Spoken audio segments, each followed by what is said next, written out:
Welcome back to Grim Advice with Gretta Myers. You've entered the grimoire with 2 M's. Let's turn the page together.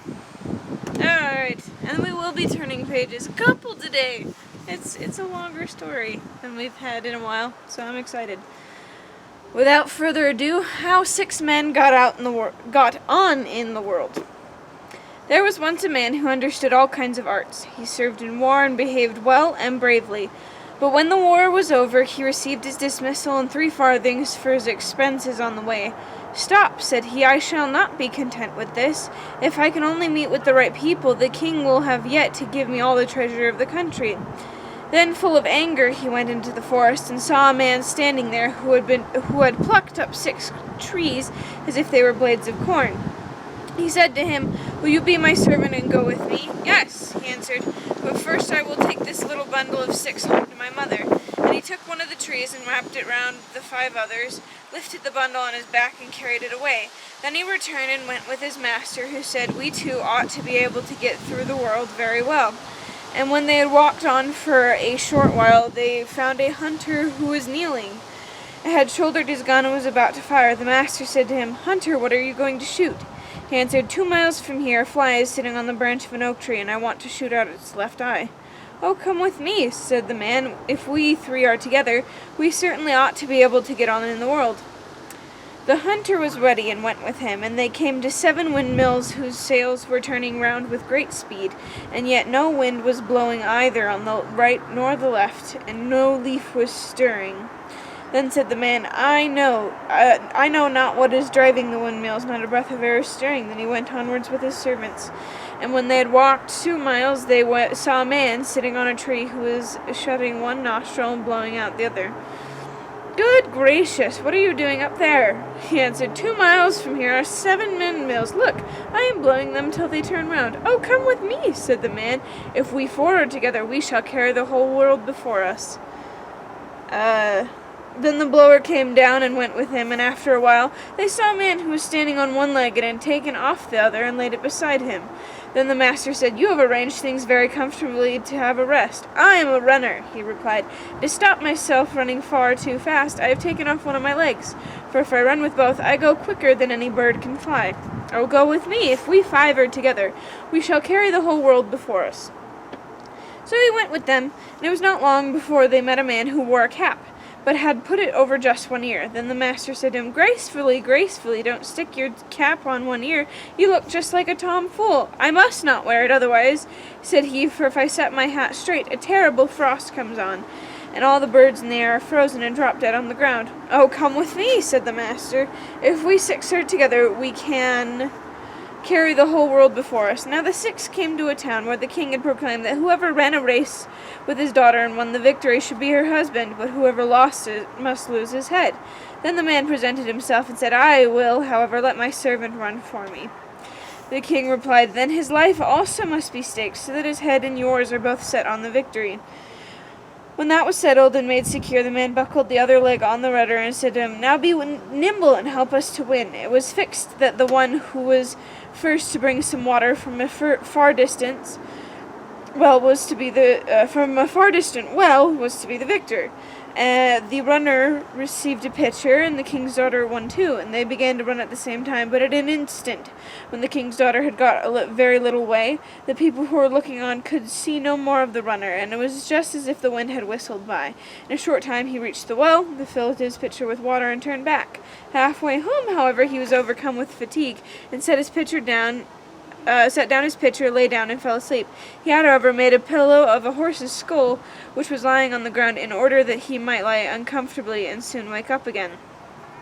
In the meantime, the king's daughter, who could also run very well, quite as well as any ordinary mortal can, had reached the well and was hurrying back with her pitcher full of water. And when she saw the runner lying there asleep, she was glad and said, "My rival is delivered over into my hands," emptied his pitcher and ran on. Now all would have been lost if by good luck the hunter had not been standing at the top of the castle, and had not seen everything with his sharp eyes. Then said he, "The king's daughter shall not shall still not prevail against us. And he loaded his gun and shot so cleverly that he shot the horse's skull away from under the runner's head without hurting him. Then the runner awoke, leapt up, saw that his pitcher was empty, and that the king's daughter was already far in advance. He did not lose heart, however, and ran back to the well with his pitcher, again drew some water, and was at home again 10 minutes before the king's daughter. "Look," said he, "I have barely stretched my legs till now. It did not deserve to be called running before."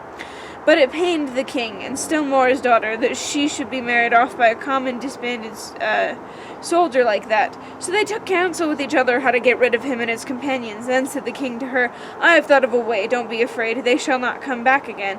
And he said unto them, "You shall now make merry together, and eat and drink." And he conducted them to a room which had a floor of iron, the doors also were of iron, and the windows were guarded with iron bars. There was a table in the room covered with delicious food, and the king said to them, "Go and enjoy yourselves." And when they were inside, he ordered the doors to be shut and bolted. Then he sent for the cook and commanded him to make a fire under the room until the iron became red hot. This the cook did, and the 6 who were sitting at the table began to feel quite warm, and they thought the heat was caused by the food. But as it became still greater, and they wanted to get out and found the doors and windows were bolted, they became aware that the king must have an evil intention, and wanted to suffocate them. "He shall not succeed, however," said the one with the cap. "I will cause a frost to come, that shall make the fire feel ashamed and creep away." Then he put his cap on straight, and immediately there came such a frost that all heat disappeared, and the food on the dishes began to freeze. When an hour or 2 had passed by, and the king believed that they had perished in the heat, he had the doors opened to see them himself. But when the doors were opened, all 6 were standing there, alive and well, and said that they should very much like to get out to warm themselves, for the very food was fast frozen to the dishes with the cold. Then, full of anger, the king went down to the cook and scolded him, and asked why he had not done what he had been ordered to do. But the cook replied, "There is heat enough there, just look yourself." Then the king saw that a fierce fire was burning under the iron room, and perceived that there was no getting the better of the 6 in this way. Again the king considered how to get rid of his unpleasant guests, and had their chief brought, and said, "If you will take gold and renounce my daughter, you shall have as much as you will." "Oh yes, Lord King," he answered, "give me as much as my servant can carry, and I will not ask for your daughter." At this the king was satisfied, and the other continued, "In 14 days I will come and fetch it." Then he summoned together all the tailors in the whole kingdom, and they were to sit for 14 days and sew a sack. And when it was ready, the strong one who could tear up trees had to take it on his back and go with it to the king. Then said the king, "Who can that strong fellow be who is carrying a bundle of linen on his back that is as big as a house?" And he was alarmed and said, "What a lot of gold he can carry away." Then he commanded a ton of gold to be brought. It took 16 of his strongest men to carry it, but the strong one snatched it up in one hand and put it in his sack, and said, "Why don't you bring more at the same time? That hardly covers the bottom." Then little by little the king had all his treasure brought there, and the strong one pushed it into the sack, and still the sack was not half full with it. "Bring more," cried he. "These few crumbs don't fill it." The 7,000 carts with gold had to be gathered together in the whole kingdom, and the strong one thrust them into his sack with the oxen still harnessed to them. "I will not look too closely," said he, "but we'll just take what comes, so long as the sack is full." When all that was inside, there was still room for a great deal more. Then he said, "I will just make an end of this. I will tie up the sack, even though it is not full." So he took it on his back and went away with his comrades. When the king now saw how one single man was carrying away the entire wealth of the country, he became enraged and bade his horsemen mount and pursue the 6, and ordered them to take the sack away from the strong one. 2 regiments speedily overtook the 6, and called out, "You are prisoners, put down the sack with the gold, or you will all be cut to pieces." "What say you?" cried the blower, "that we are prisoners?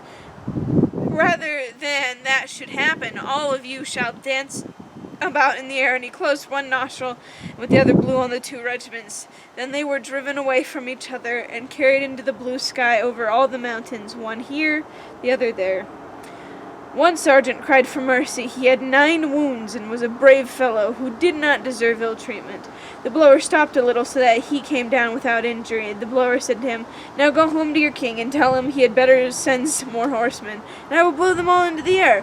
Then the king was informed of this. He said, "Let the rascals go. They have the best of it." Then the 6 carried the witches home, divided it amongst them, and lived in content until their death. Well, that was certainly unexpected.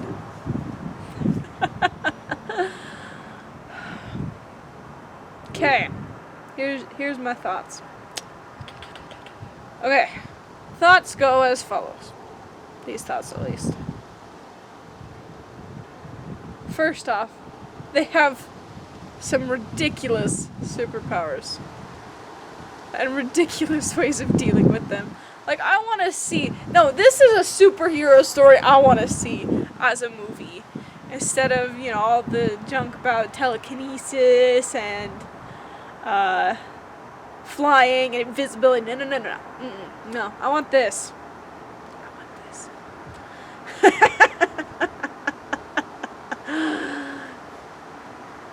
I don't know. It was just enjoyable. Secondly, a couple things. In life, you want people who you can work well together. You need to be, like, these people were similar enough that they got along. However, they were different enough that they all brought something to the table and were able to make it work. So if you're working on a project, find people who complement your own abilities. And let's stop for a minute and consider the one man. He didn't have any special abilities.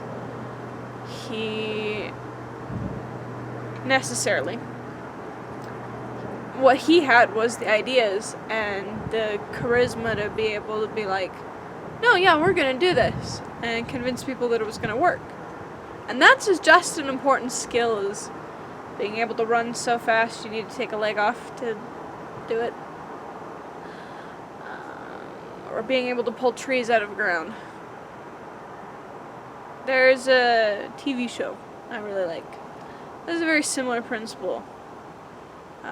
They all have their own abilities.